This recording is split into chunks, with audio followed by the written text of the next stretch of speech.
Hey, yo. Hey. What's going on, y'all? What's going on? How y'all feeling today? I'm feeling good. How about you? I'm feeling amazing. Today's trivia is topical and monthly.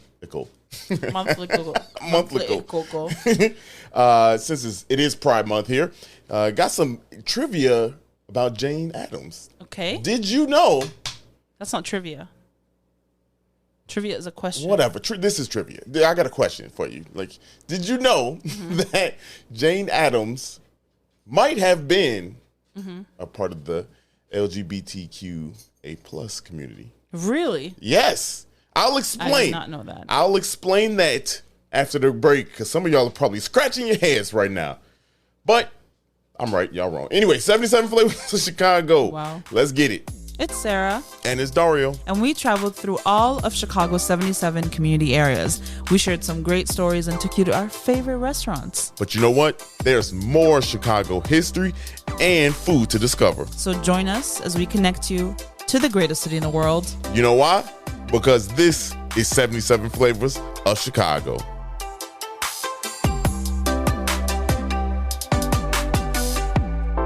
Let me quickly explain myself.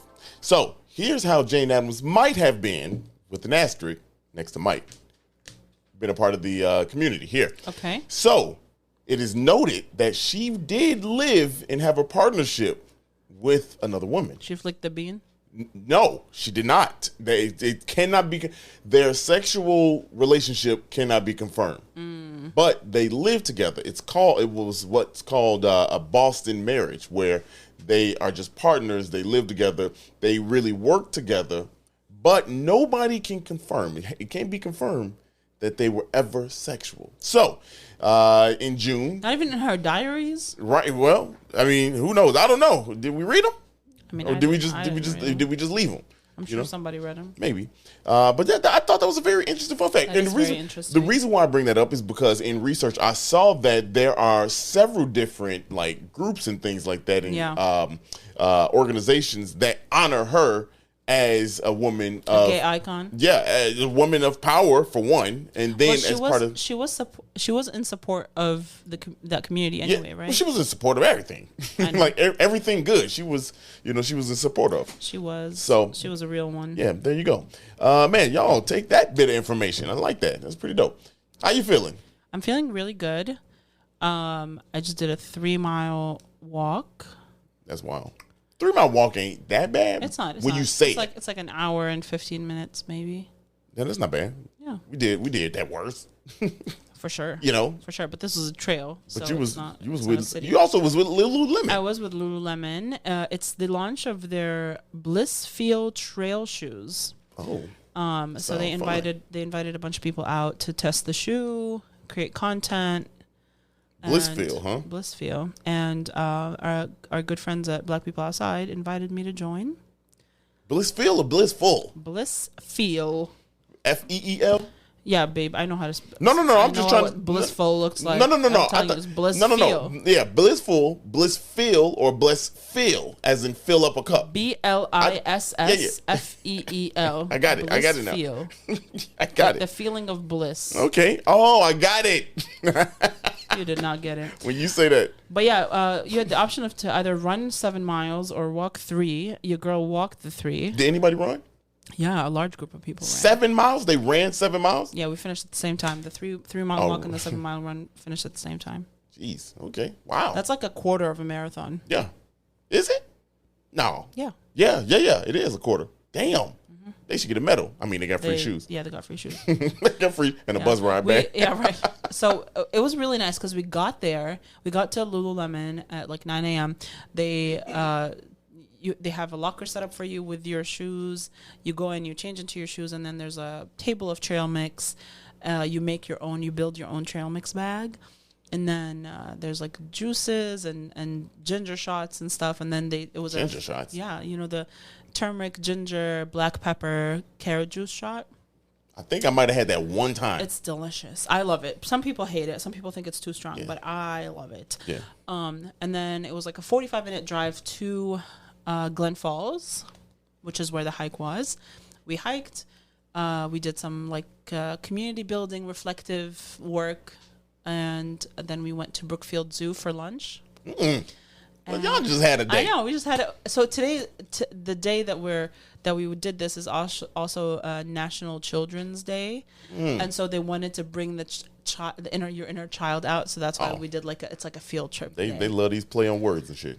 They love that. They love that. That sounds fun. I ain't gonna lie, that sounds fun. It was super fun. We also had some more fun since the last time we talked to you all. If you all think back to the previous episode, the one about hip lay. For those of you that say hip let, y'all wild. But y'all wild. Hip lay. So follow up. They actually raised the money that they needed and then some to stay in that building. So we're gonna give them a round of applause here. Yes. Yeah, for doing that. Damn. But damn, that's a long for real. applause. Shit, that ain't. Jeez. I mean, that's good, but like, come on. Yeah. But also, you could still donate to them. You can still donate. But then we also went to the Museum of Science and Industry to watch them dance. And boy, oh boy, it was so fun. Extremely fun. Yeah, they are talented. So just to remind you, if you haven't listened to last week's episode, so the hip lay ballerinas are the dance company within CMDC. So CMDC is a dance school, and so they have other styles of dance. They have different students from different ages. And then you kind of like graduate from the school, and you could join the hip lay, like the group. You could join them. You could join them. Yeah. So not everyone does. Obviously, it's a very like really, really, really tough. Yeah. They were on America's Got Talent. Man, seeing them live was incredible. Man, set through, what was it, about 3 hours? Maybe? No. 2 hours? Yeah, 2 hours. Yeah, it was definitely like 2 hours. 2 hours with a 15-minute intermission. Yeah, it was good. They were fantastic. So it was dope to pull up on them and see what they were all about. That was fun. It was so fun. When I do ballet, my knees, looking at them, man, my knees, I can't do that. Yeah, but you love to dance. So. Yeah. I love to dance. You could do other dancing. I can't do that. I can't do them knees. And them toes, my toenails grow too long. Yeah. It's just, I can't do that. There's a simple solution for that. Cut them. Yeah, that takes too much time. I mean, ain't nobody looking at my feet. Ain't nobody looking at my feet, man. I have to look at them. I used to have a feet game on this thing when I used to show on the video, didn't I? Yeah. Ain't nobody subscribed to the podcast and say, man, your boy's feet, man, is why I'm here. Now, ain't nobody did that. That would be just kind of just odd. It would be odd, but we got to hustle these numbers, baby. Yeah, if you guys want Dario to show more feet, he's willing to. Hey, look. I'd do anything to get the bag. You know? So, mostly anything. Yeah. Well, what you could also do, which is a free form of payment, is to give us good reviews, to share the podcast with other people. We haven't gotten a review in a long time. I know, y'all. For real. Because here's the thing. I say this every week. I say, share this episode with someone that you like. Send it to people. Send them to our Instagram page. Send them to our TikTok page. Because you're not you're listening to this shit for free, so the least you could do is give us a good review. Give us a rating. And if you hated what I just said, don't give us a bad review. I'll petition it with Apple. Yeah, right. We'll figure that out. But you ready to get in tune today? I'm ready. This is a good one, y'all. This is amazing. This is very fun. We talked about Jane Addams a lot on this podcast. I know, but not like this. Not like this. This is we all up in her. Oh man. All up in. Take us to the bedroom. Call her Miss Addams. Hey, I like that. Take us to the bedroom. Well, let's get it, y'all. 77 Flavors of Chicago is inside the bedroom.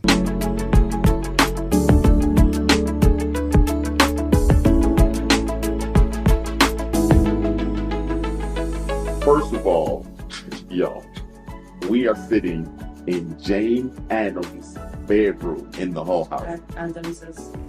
Addams' apostrophe. This is crazy. Yeah. This is crazy. Like. Also, her bed's tiny. Yeah. She was tiny. Here's her garments right here. You can't see it, but like B-roll. Like there it is. But also, we are here with like the historian of the Hull House. Go ahead. Nadia, what's your official? So my official title is Education Manager. There it is. Nadia Moraga, and I've been here at Hull House for about 3.5 years now. When you first came here, did you have this reaction that I had? Oh yeah, I knew it as a student because I was a student here at UIC, and then I came there for classes and things like that, and I just kept coming back because I liked the space so much. Yeah. But totally nerded out. Yeah. Absolutely. Yeah. This is like, I'm gonna say it on the camera. Up to this point, y'all, this is the coolest place we've had the podcast, like by far. Like, this is the coolest place. Yeah. Yeah. Wow. Yeah. Yeah. So tell us about I mean, we know the history about the Hull House. We know, kind of like who Jane Addams was, but like, tell us from, an account of being in here and having these artifacts and what's in here. So Jane Addams was a reformer. She is often called the mother of modern social work, because the work that was done here at the Hull House settlement created a lot of the foundations that then went into creating the field of social work as it is today. She came from Northern Illinois. She was from a very small town. And she just was really dedicated to the idea, like over the course of her life, that she wanted to be involved in work that would better people's lives somehow. Right. And that was it was like right before the Progressive era. So this was a time, where a lot of people who are from wealthy families were, expressing this want to be involved in charity work and philanthropy and things like that. She wanted it to not be something that was so Savior complex. Yes, Yeah. exactly. Just like today. Yes, Yeah. exactly. Yeah. And of course, there was still a bit of that paternalism. You can't get away from that with just the nature of the institution itself. But they did a pretty good job of bringing the institution to the people who lived in the community and making it more of a community effort to build the programs and keep them going versus here, we're going to come to your neighborhood and we're going to dictate what we're going to do. Right. And so that was really a lot of her philosophy. She said, you want to work with the people, not for the people. So, Revolutionary. Yeah. Way back in 89, 1889. And so the Hull House settlement was founded in 1889. She actually founded it with her friend Ellen Gates Starr and Mary Kaiser. So Mary Kaiser was from Cedarville as well. Ellen Gates Starr came from a different small town in Northern Illinois, and they knew each other from college. Okay. They were part of the first generation of American women who actually attended university and college. And, Oh, wow. Yeah, and started getting degrees. A fun thing is when Jane Addams actually graduated, she went to Rockford Female Seminary at the time, which is Rockford University today, and she did not receive a diploma right off the bat because they weren't giving women diplomas yet. Oh, that's And she actually had to go back very briefly to get her diploma. So she had to go back and go to class. Yes. Just to, even though she's sitting there like, I just finished. I just finished. Right. I had to live in. That's wild. That's wild. So they knew each other from school and they remained friends after that. And then moved to Chicago because it was the major urban center. And they chose this particular neighborhood to settle in because it was basically the largest immigrant and most impoverished community in the city. And they kind of wanted to go and target the problems at their source, and kind of like at the ground level. And so this wasn't too far from the garment district. Yeah. And that's where most of the people who lived in this community worked, in the clothing factories. They were mainly, in 1889, it was mostly Italian, Russian Jewish, and Bohemian immigrants, some Irish immigrants in the neighborhood, and some German neighbors as well. And they were working in and living in really dire conditions. The conditions of the neighborhood in terms of sanitation was abysmal. Right. There was a lot of corruption in the local government that was proliferating this. Surprise. Yeah. And they, that was like a big campaign on Hull House's part. They really got involved in a lot of public health, women's health, reproductive health. It was the site, Hull House was the site of the second birth control clinic that opened in Chicago. Wow. They were so revolutionary. And like people who worked here were working in, going directly into the factories and identifying the problems that were happening there and pushing for state and then national level legislation. They were creating entire art schools here. They were holding citizenship classes, English language classes, you name it. If it was an arts program or a cultural program or some sort of social betterment program, they were trying to create something to address that need or that gap. That's amazing. It's funny. It's crazy how like she really like took this under her own wing. The three of them and just said, "Hey, look, we're gonna do it our way." Yeah. Would you feel confident saying that this did not exist before her in the U.S.? No, this is one of the first. We can't confirm that it was the first settlement house in the U.S., but it was one of the very first, and it became the blueprint for settlement houses as time went on. And it was the blueprint as it gave people opportunities, the schools, the artists. Was that like the blueprint? Nobody was doing anything to the extent that they were involved in, and a lot of it was because people who came to work here were coming with different skill sets, and so they had something new to offer. And they were like, okay, well, we can do this study, or we can do this initiative, or we can open this class. And they were relying on the expertise of the people who were here, but that created an idea that should be the norm in other spaces as well. We were talking downstairs before. You were saying how, the teens in the 20s were kind of like the prime years and like the heyday for this. Can you tell us a little bit about that? So in the teens, the 19 teens, that was still mainly a European community living here. And it was all of those programs that I mentioned, they were like ongoing. They were involved with other organizations throughout the city as well, that were doing work with immigrants, that were doing work that was based in public health initiatives. And it was the documents that they have and the records that we have say that they were seeing about 10,000 people a week here, like coming through for classes and for services a week. And they had about 100 people working and living on site. So it doesn't count volunteers and things like that. Yeah.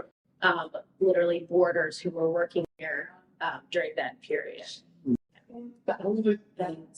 Yeah. Like this place was packed big. Yeah. Like it's just. But obviously, right now we're sitting in a single building, but this wasn't just a single building. Exactly right. So tell us a little bit about what other buildings were surrounding it.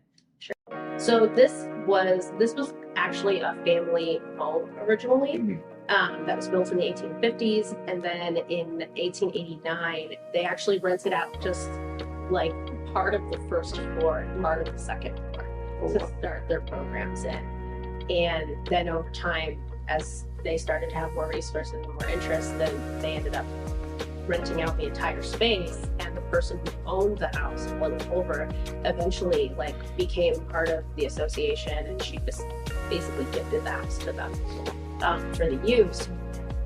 They can't accommodate all these people and all this interest in one space, so eventually they began expanding, and it went from being this one house to being a 13 building complex. Wow. Yeah. The second campus, is like a small campus, absolutely. It was set to span about a city block. Wow. It was set to span. That was it. That was wow. Yeah. Wow. They needed more space. They, the first building that opened was a public art gallery. It was the first free public art gallery in Chicago. Wow. Yeah. They ended up creating, one of the big programs here was child care services and a kindergarten. That was the first program that opened, actually. And they ended up building an entire separate building that was just a nursery and daycare and children's clinic and things like that. Jeez. So yeah, it was huge. That is, it's so crazy. We've done some research. We talked about doing that several times on the podcast. But hearing these type of things, this is why we do this. We want to hear from these different accounts. The reason why I bring up the teens in the 20s, the heyday, is because that's when she also, her and others, started getting backlash, right? There's a lot of backlash. Yeah. Just so you all know, we are sitting right in front of the FBI files that they had on Jane Addams, which is crazy. And so that's kind of where I want to go with this next. Tell us about the struggle, being a woman and trying to get this whole activation started. Exactly. Yeah, I always say that Hull House was a very subversive space. It was run by women. It was led by women. The programs were being coordinated by women. It was mainly funded by women. And it did great. Yes, It's a wonderful thing while run by women. Yeah. yes. Probably some might say because. Yeah. And run by women. she's the blueprint. So, yeah. And so they were open to communities that were often derided, often looked down on, often alienated. Immigrants, especially immigrant groups who were not like the preferred immigrant Right. groups. Right. That you could suddenly turn white and get their vote. Yeah. Right. They were an open space for unions that were being formed, and unions would have their meetings here. They were inviting for use of the space people who had less beloved political stances and views. So, socialist groups would be here, anarchist groups, communist groups.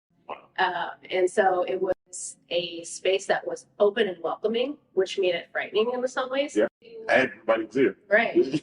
And Large. and it was also a space that was supporting people who were considered not worthy of support in a lot of ways. And so then you have start World War One. Jane Addams has already been involved in the suffrage movement. She's already been involved in civil rights work. She's already been involved in, different pushes for resources. And so she takes this anti-war stance, and she is a pacifist. And this is incredibly alarming for many, many organizations and people in power or in influential spaces. Yeah. Because she is an influential person. Right. She's affecting opinions and has power. Yeah. It's so wild to me that being against the war made her someone to look out. And now look at us today. It's cool to be against the war. You know what I mean? But at the same time, though, there's still that argument that you're not being patriotic. Right. Yeah. And so, that's something like we really, really saw in the 2000s was this idea that if you aren't supporting every single thing the government does, you're not patriotic. And so there were, there were groups that were making these accusations that she's un-American, and she's a dangerous person, and it led to that and the work she was doing separately, and then her traveling internationally and doing this peace work. It leads to the formation of that FBI file. What was she doing internationally? She was working with peace organizations and forming. Actually, she was one of the founders of the Women's International League for Peace and Freedom. And she was one of the founders. Yeah. You know what's funny is I'm still in this days of I'm sitting inside of the whole house, Jane, and I'm hearing you say these things that are crazy, and that's why I was like, wait, she's the founder. These are things that I didn't know. I didn't know this stuff. She was involved in the founding of the NAACP. Yeah. She was involved. She was the vice president of the NAWSA for quite a while. She had her hands in everything. Yeah. She was so connected. Now, her and Ida B. Wells, they linked up, right? Tell us about it. So they worked together. Yeah. They actually did have an amiable relationship. They were both involved in that work to found the NAACP. They were suffrage work here in Chicago. But one of the notable things is this conversation that happened between them about lynching. And so Ida B. Wells was a very outspoken anti-lynching activist, which would be missing. Yeah. And Jane Addams, so Ida B. Wells I don't remember who was invited first to where, but Ida B. Wells spoke at Hull House. And Jane Addams was invited to speak at the church where I was frequented. And she decided to make this talk be about a condemnation of lynching, with the caveat that it's because it's too cruel for the crimes that were being it's too strong a punishment. So the assumption she went in there with was, yes, the things that these men are being accused of are happening. Right. It's just we shouldn't be lynching. Right. Yeah. It's dramatic. Yeah. Right.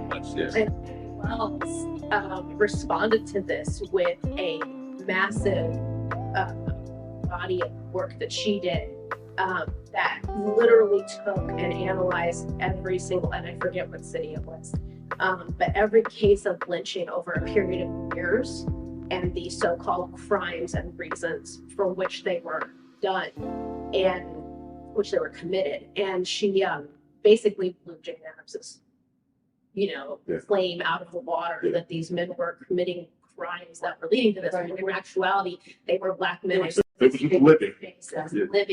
being persecuted. And so the good thing about Jane Addams was she always was like willing to listen, and change her stance on things. And so she took it in stride. And, then after that, they continued working together. So that's so dope to hear that she was able to own up and be like, you know what? Oh, yeah. Hey, all right. One of my favorite things about Jane Addams is that she wanted to listen to people. Right. She wanted to learn from people, and she wanted to know people's experiences and their views and things like that. She was like the OG ally. Yeah. Yeah, right. So we're in the whole house, right? Tell us what's in here. What's left of the whole house? Right. You know what I mean? We know there's 13 buildings, but what's left? So there are only 2 buildings left today. There's the one that we are currently in, which is the whole home. And then next door, we have the residence dining hall.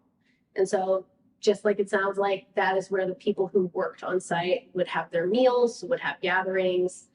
There were also neighborhood gatherings that were held there. And it was where a lot of talks took place as well. So Ivy Wells, that's where she spoke. Frank Lloyd Wright, Gertrude Stein,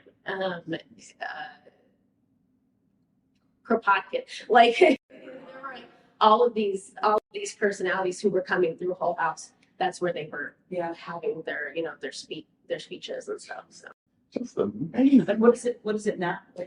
so now it's where we have our offices, but it's also a space that's used for those same things, for gatherings. We have it as a space that like city organizations and university organizations and groups can hold events, or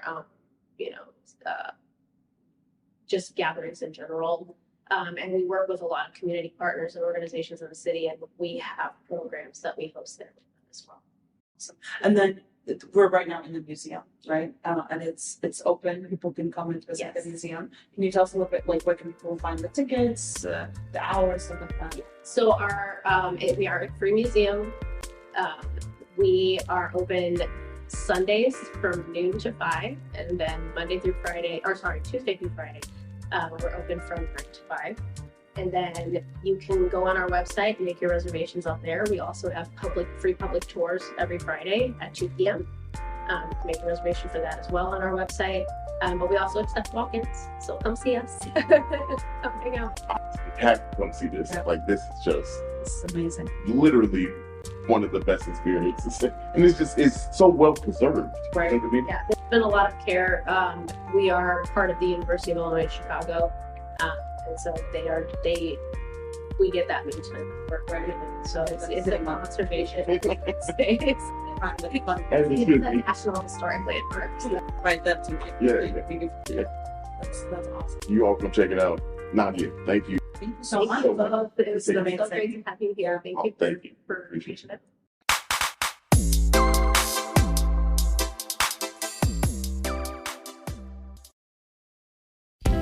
All right, I'm excited to introduce you to another amazing Shoko member business, Monarch Thrift Shop. And listen to the end to see how you can get 50% off. Monarch is an award-winning, women-led nonprofit thrift store right in Avondale, and its mission is all about breaking cycles of youth homelessness and rebuilding lives. It is 3,000 square feet of clothes, shoes, home decor, furniture, books, old movies, and so much more at such low prices.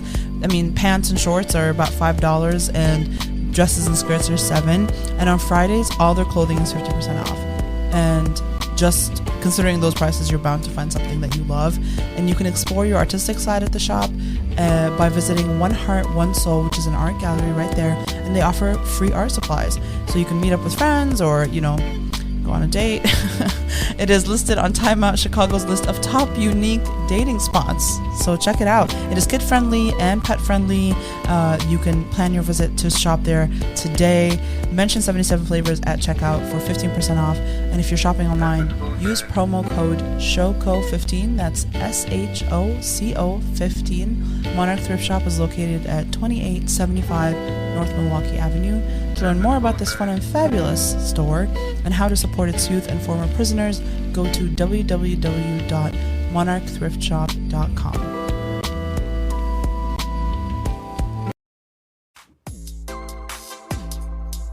Yo, we back. we back. All right, so First of all, y'all, I know y'all mess with that heavy. yeah, That was dope. And if you need to go out there. you need to. Yeah, go out there. That's all I Gotta. got to say. That was one of the best experiences we had on this podcast. Yeah, it was amazing. My person, I don't know if I'm speaking for you this time, but that was dope to me to be sitting in her bedroom. Yeah, That's crazy. that's crazy. That's crazy. I don't like that you said. I was about to say, this is the only woman you let me say that about. But you was there with me. That's wild. Yeah. Anyway, we digress. To the food. All right, so today we are at Greek Islands in Greektown. Hey. And if you've never been to Greek Islands, the vibe of the place is like the islands. Yeah. So when you walk in, every room is labeled as a different island. Yeah. It's kind of cool. Yeah. They have this huge, like, octopus just sitting there. Yeah, so that's their thing is like fresh seafood. Fresh. And it's right there on the ice. Yeah. Eyeballs and everything. You know the plural of octopus, y'all? Do y'all know the plural of I octopus? can't stand you. What? I'm just saying. What is the plural of octopus? Octopi. See? Look. It's not. Oh, it's not. What is it? It's octopuses. Oh, is it? Anyway. You know what the plural of octopus is. It's octopi. It's right? not. It's octopuses. Ah. It is. Okay. I'm not even joking. Okay. All right. You're right. You're It's right. octopuses. Just carry on. Carry on. Anyway, so they got this stuff themed, you know? Yeah, they got it themed. And Yeah. yeah. So to give you a little bit of background on the restaurant, so it was started by a group of friends, and they started in 1971, and it's, you know, their goal was to do healthy, fresh, seafood based, you know, a lot of wine and cheese and stuff like that. And they have two locations, one in Chicago, one in Lombard, but we don't talk about Lombard. No, I'm just playing. We do. We could pay us. We'll come out there. Damn.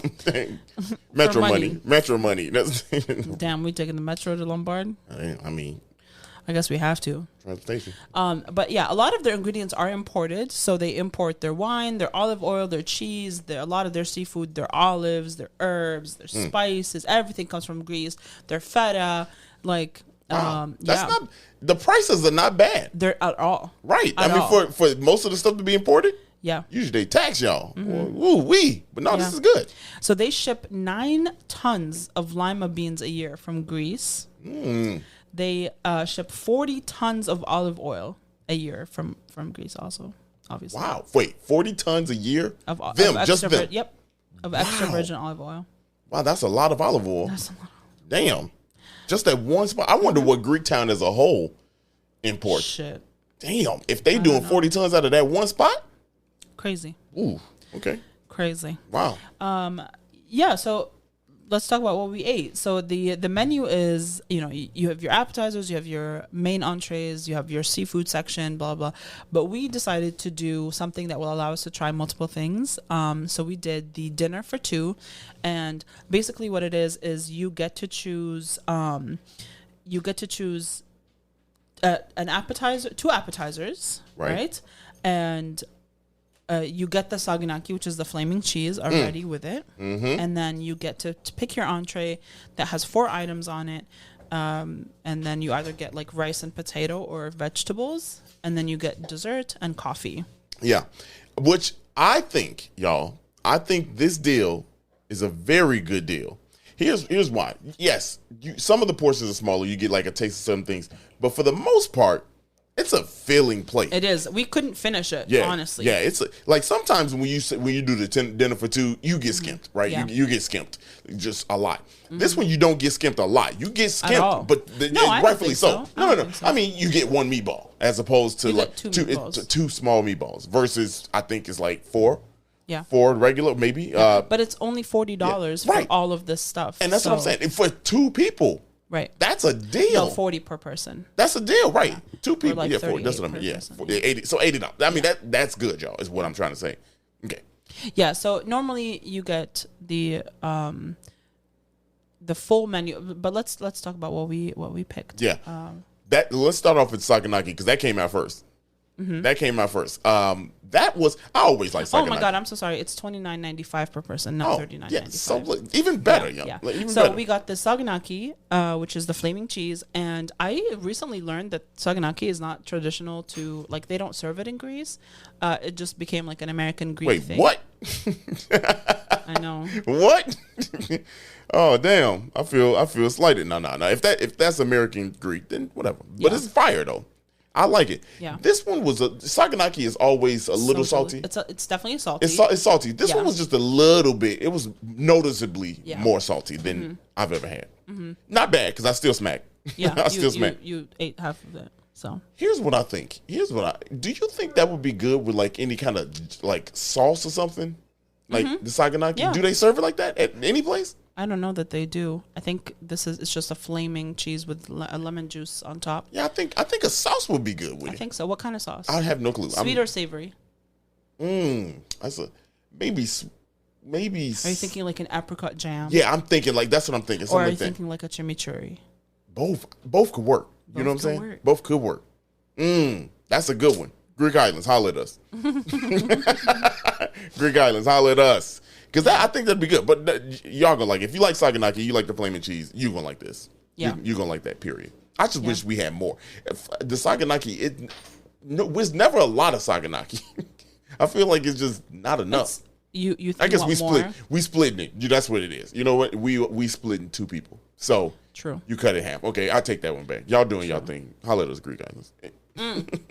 The next thing, what do we have? The next thing we had was we did the pureed potatoes with garlic, which I would say pureed garlic with potatoes is more accurate. Yeah, that's 100% correct. But they're so delicious. But like, do not breathe towards anyone for the next 48 hours. Yeah, 100. You've consumed more garlic than you would in the entire year, and it's raw garlic. Yeah. It's so good. Yeah, it's good, but woo, your breath is gonna pay. Yeah, I mean, like it's a lot of garlic, but the it's good. Now, also something I think is fair to say to people that's never had these kind of potatoes is cold potatoes too. Yes. So if you be like, yo, I'm gonna try this, it's not like mashed potatoes. It's not. It is mashed, but it's cold mashed potatoes. Yeah. Like so. I mean, I like it. At first, I was a little skeptical. The first time I had it, we was at Athena, and first time it came out, I was like, oh, what is this? I took a big ass bite, y'all. You did. And then this shit was cold. Roof of my mouth froze up. I was like, it was not that cold. It was freezing, y'all. It was not. It wasn't. Definitely not freezing. It wasn't. I'm just joking. Definitely not freezing. Holler at us, Athena. But this is good. It was good, y'all. It's good. Yeah. And then we got the side salad. So saganaki, potatoes, side salad as the appetizer.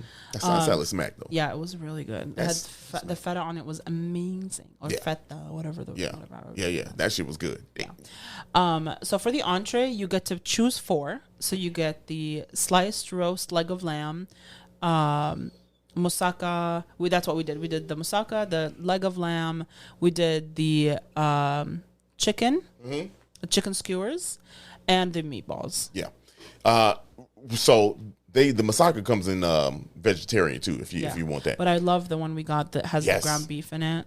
That's good. It's like a lasagna, y'all. But with eggplant. Instead of noodles. And I think I've been critical of eggplant on here. Yeah.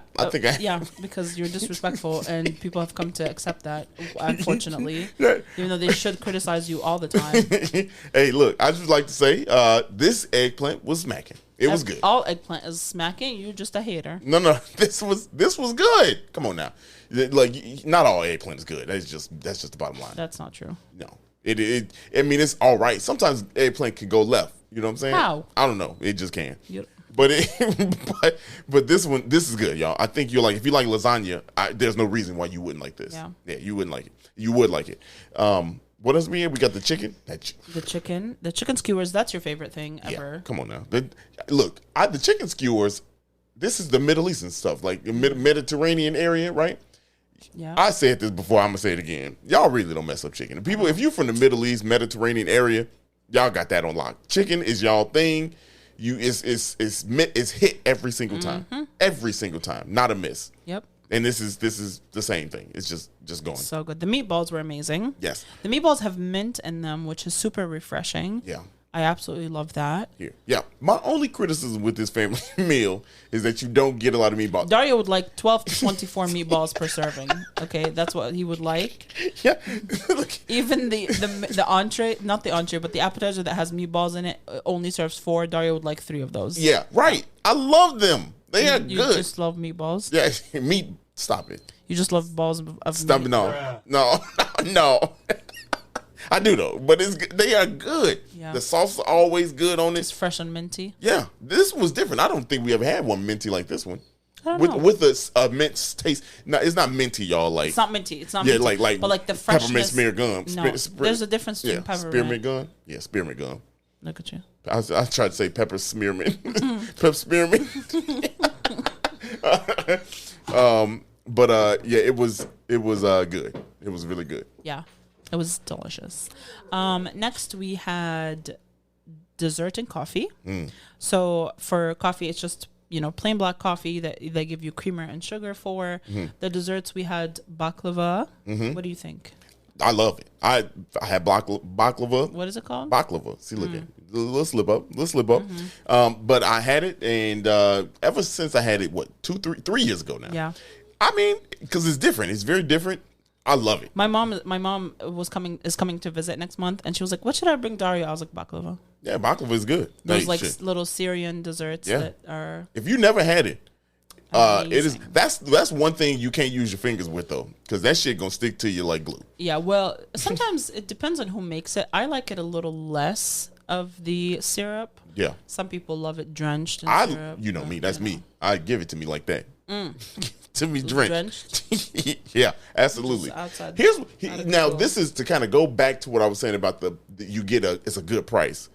By the time we got to the baklava and the coffee, We were full. full. And for it to be a $30 family style 2 people, Yeah. that was pretty damn good. That was really That good. was, and the way they course it out is Yep, dope. You know what I mean? perfect. It's coursed like on time. They moving. You know what I Yep. mean? Like, and it's good. It's a good rhythm. Yeah. Not too fast, not too slow.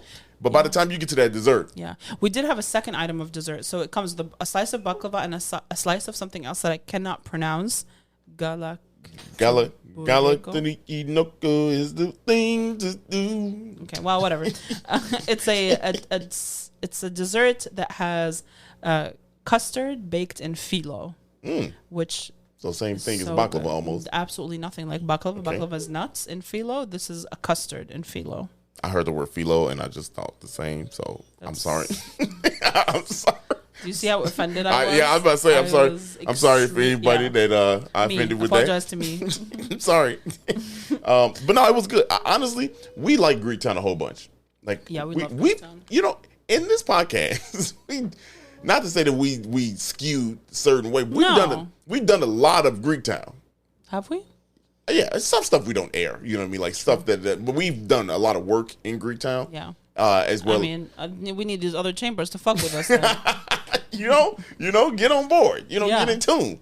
But no, I like it. It's dope to kind of kick it in Greektown. Mm-hmm. Greektown is just dope. If you haven't been there, parking is a bitch. Oh, parking, free parking. Oh, they have free valet free parking. valet parking, y'all. 'Cause Free- they know. Yeah, they know it's a pain in the butt. But all you got to do is eat there, which is not hard to do. Yeah. And you can you get free parking. Yep. Tip though, you got tip.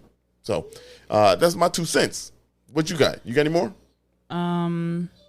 No, Okay, cool. that's all I got. That's all I got. Go there, check it out, try it out. There's a bunch of good food in Greektown, and I believe Greek Fest is coming up soon. Yeah, so. it should be coming up soon. Right down the street from the Hall House. So go Yeah. check that out after if you go eat.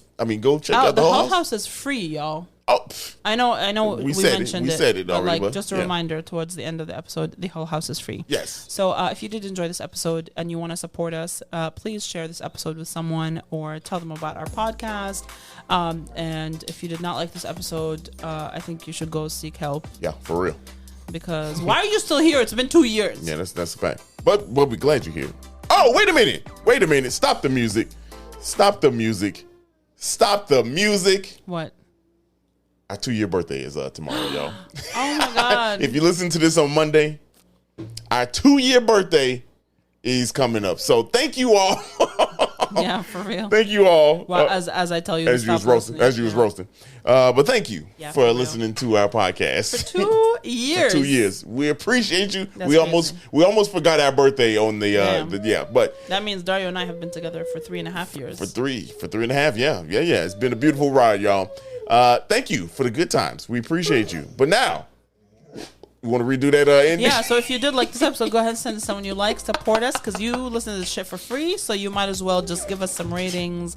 Subscribe to our YouTube channel. It's YouTube channel. It is entirely different content. It is not like the podcast. You get to see the stuff in person. And if you did not like this episode, it's our birthday. You're right. So, instead of sending us $10 on Venmo, share the episode and subscribe to our YouTube channel. Okay? Yeah. All right. Now, Deuces. peace. Hey, thank you so much for listening. We really hope you enjoyed that. Please follow us on all social media at 77 Flavors Shy. And if you have any ideas and things you want to learn about, please email us at media@77flavorsshy.com. Yeah, and if you could, also head on over to our YouTube channel, same thing, 77 Flavors Shy, and give us a follow, give us a like, and give us a good rating there. Make some comments. Only Go ahead and if you subscribe. like it. We love y'all. See you next week.